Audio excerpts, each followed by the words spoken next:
तो एनर्जी जो इस्तेमाल होती है बहुत ज्यादा की एनर्जी यूज होती है। बीवी का शौहर को हम बिस्तरी से इसमें है कि जो बीवी अपने शौहर को हम बिस्तरी करने से इनकार करे इस पर रात भर लानत बरसती है। इस हदीस की वजाहत फरमा दें। नीज अगर शौहर, ये थोड़ा हया के खिलाफ मसला है, शौहर कोई ऐसा तरीका इस्तेमाल करता है ना हम बिस्तरी का जिससे औलाद नहीं होती, तो क्या बीवी को इसे मना करना चाहिए या नहीं करना चाहिए? देखिए हदीस में आता है कि कोई शौहर अपनी बीवी को रात को अपने बिस्तर की तरफ बुलाए, ये किनाया यानी हम बिस्तरी करना चाहता हो, औरत मना कर दे, फरिश्ते उस पर सारी रात लानत पड़े। सही हदीस है। अब हमारे बाद स्कॉलर क्या करते हैं, जब उनसे ये बात पूछी जाए तो वो बात को घुमा देते हैं, सीधी सीधी बात नहीं बताते कि भाई ये शरीयत में मर्द का हक है कि औरत उसको हम बिस्तरी से नहीं रोक सकती, क्योंकि ह्यूमन राइट्स के नाम पे आजकल बहुत तहरीकें चल रही हैं। तो वो भी कुछ लिबरल स्कॉलर्स हैं जो हर वक्त जो है ना कोशिश करते हैं कि खवातीन हमसे नाराज ना हो जाएं। तो भाई आप शरीयत का हुक्म बताएं साफ साफ, चाहे औरत खुश होती है नाराज होती है, बाज हुकूक मर्दों के हैं बाज औरतों के हैं, तो वो बताने पड़ते हैं। तो इसी तरह औरत का भी हक है। औरत अगर मर्द को हम बिस्तरी के लिए बुलाते हैं, औरत मना नहीं कर सकती, गुनाह है। हाँ बीमार हो तो एक अलग बात है, बुखार है उसको, ये कोई वाकई बीमारी हो तो फिर एक अलग बात है। नॉर्मली उसको इजाजत नहीं है कि वो शौहर को मना कर दे, बल्कि इसमें हदीस में बहुत सख्त ताकीद है। आप सल्लल्लाहु अलैहि वसल्लम की एक हदीस में यहां तक फरमाया कि औरत अगर यानी चूल्हे पे हो, रोटी पका रही हो, इस तरह की हदीस का मफहूम है, यानी बहुत बिजी भी हो तो भी उसको अपने काम को छोड़कर शौहर की ख्वाहिश को पूरा करना पड़ेगा।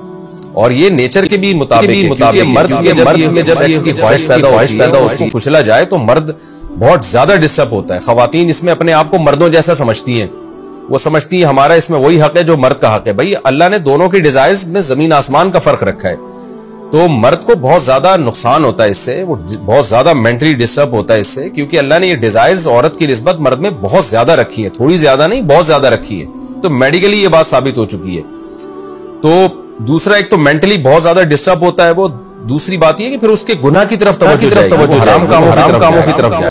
तो इसलिए औरत को इस बारे में मर्द का साथ देना चाहिए। यहां फौरन बाज खवातीन ये सवाल पूछती है कि अच्छा अगर औरत के दिल में ख्वाहिश हो और मर्द वो ख्वाहिश पूरी ना करे तो क्या मर्द पे भी लानत होती है? तो उसका सीधा सीधा जवाब ये कि नहीं, मर्द पे लानत नहीं होती। उसकी वजह यह है, दो और दो चार की तरह मैं साफ बात करूंगा।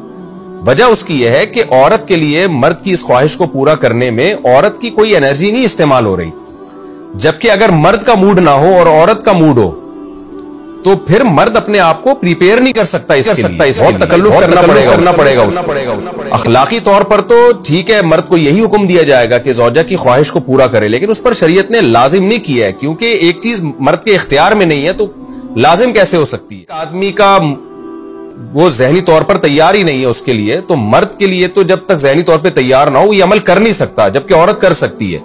तो एनर्जी जो इस्तेमाल होती है बहुत ज्यादा, मर्द की एनर्जी यूज होती है। तो शरीयत उसको कैसे पाबंद बना सकती है कि उसके जहनी तौर पर वो मेंटली तैयार से यानी एक अमल कर सकता है? तो ये जुल्म होता है उसके ऊपर कि वो मेंटली तैयार नहीं है और उसको शरीयत कहे कि अगर बीवी आपसे मुतालबा कर रही है और आप मुतालबा पूरा नहीं करोगे तो आप पर लानत होगी। अपने आप को मेंटली कैसे तैयार करेगा? बाज़ दफा तैयार कर लेते हैं, बाज़ दफा नहीं हो पाता। इसका तो दिमाग से बहुत गहरा ताल्लुक है। तो इसलिए मर्द के लिए 4 महीने में एक दफा लाजिम है ख्वाहिश पूरा करे।